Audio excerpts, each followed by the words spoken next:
करने वाले राजनीतिक कवरेज को और उस मामले में क्यों पक्षपात के रूप में दिखाता है, ऐसे प्रश्न अलग अलग समय पर उठाए जाते हैं। मित्रों, भारतीय मीडिया की व्यापकता और भिन्नता इसकी पहचान। सैकड़ों न्यूज चैनल है, सैकड़ों अखबार है, हजारों वेब पोर्टल है, सबके अपने व्यू पॉइंट है और लोकतंत्र के अंदर विचारों की भिन्नता जरूरी भी है। स्वाभाविक रूप से मीडिया जो दिखाएगा, जो देखेंगे, लेकिन मत भिन्नता और पक्षपात में फर्क होना चाहिए, ऐसा मान। पत्रकारिता के बीच में एक सूक्ष्म लकीर होती है जिसे हम लक्ष्मण रेखा कहते हैं, और अगर हम लक्ष्मण रेखा को लांघ लेते हैं तो महाभारत में क्या हुआ आपने देखा है। और उम्मीद की जाती है कि वही लक्ष्मण रेखा कि हमें आसपास में रहना चाहिए।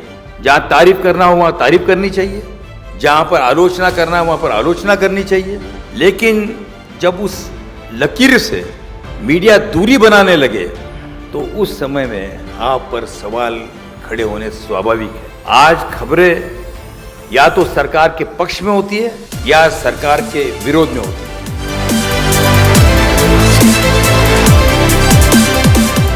ये तो सत्य का विषय है कि जिस नदियों को हमने माता माना, उस नदियों की सुरक्षा के बारे में चर्चा करना, जिस जल ने हमारे शरीर को स्वच्छ किया, उस जल की अस्वच्छता को रोकना, क्या ये हमारी जिम्मेदारी नहीं? यहाँ पे कहाँ पोलराइजेशन हो सकता है? हमारे बहनों को, महिलाओं को आत्मबल बढ़ाना जो विजय बाबू बहुत अच्छे तरीके से करते हैं, सखी मंच के माध्यम से, तो यहाँ कहाँ पोलराइजेशन की बात आती है? हेल्थ के बारे में, आहार के बारे में कई ऐसे सब्जेक्ट है जिस विषय को लेकर ये जिम्मेदारी का निर्वाह हम कर सकते हैं। तो मेरे इस चिंतन का, इस सवाल जो पूछा गया है, क्या पोलराइजेशन हो रहा है, ध्रुवीकरण हो रहा है? नहीं। हाँ, ये जिम्मेदारी सही है। चित्रकार, पत्रकार, मूर्तिकार, इन पे एक जिम्मेदारी है। जो भी बनाए, वो योगी अरविंद जी जो कहते हैं, योगी अरविंद जी कहते हैं जो भी काम करो वो ईश्वर की अर्चना समझ कर करो। जूता भी पॉलिश करना है तो उसको चमकाओ। अगर मैं कुछ बातमी भी लिखता हूं तो उसको आधार होना चाहिए, उसके पीछे कोई तर्क होना चाहिए, उसके पीछे सिर्फ मेरा भाव नहीं होना चाहिए। और इसीलिए तो भगवान ने हमें आंख बंद करने की अधिकार दिया है।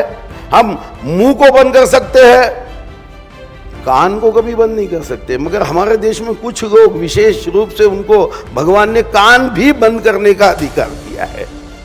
वो कान बंद कर देते हैं और ऐसे समय फिर कभी ये चिंतन नहीं होता कि हमारा देश अमृत महोत्सवी वर्ष में जब आगे जा रहा है और माननीय विजय बाबू दर्डा कई माध्यमों से एक चिंतन मंथन का वातावरण कर रहे, चर्चा संवाद से शायद हमारे विचार कुछ भी हो, देश कोई भी हो, एक ही सूर्य है, वो सत्य जैसा चमकेगा। ये भाव को हमको निर्माण करने के लिए सबको मिलकर काम करना होगा।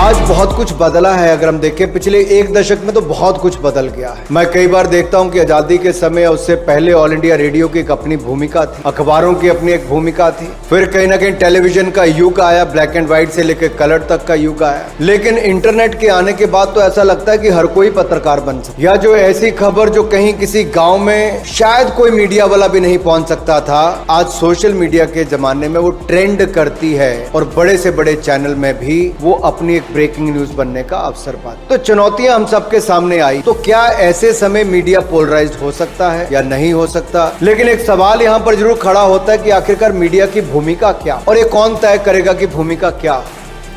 अभी कुछ मित्र मन से कह रहे थे कि नैरेटिव तय करने का प्रयास कुछ अंतरराष्ट्रीय स्तर का मीडिया करता है। क्या 140 करोड़ के भारत में कोई अंतरराष्ट्रीय मीडिया यहां पर नैरेटिव तय कर सकता है कि इस चुनौती भरे दुनिया में, समाज में, इस नई जो चुनौती हम सब मीडिया के सामने खड़ी है, उसमें भी आप अपनी क्रेडिबिलिटी को लगातार बनाए रखे हैं और आपके कारण आपके समाचार पत्रों की, टीवी चैनल्स की क्रेडिबिलिटी भी बनी है और आगे भी बनी रहेगी।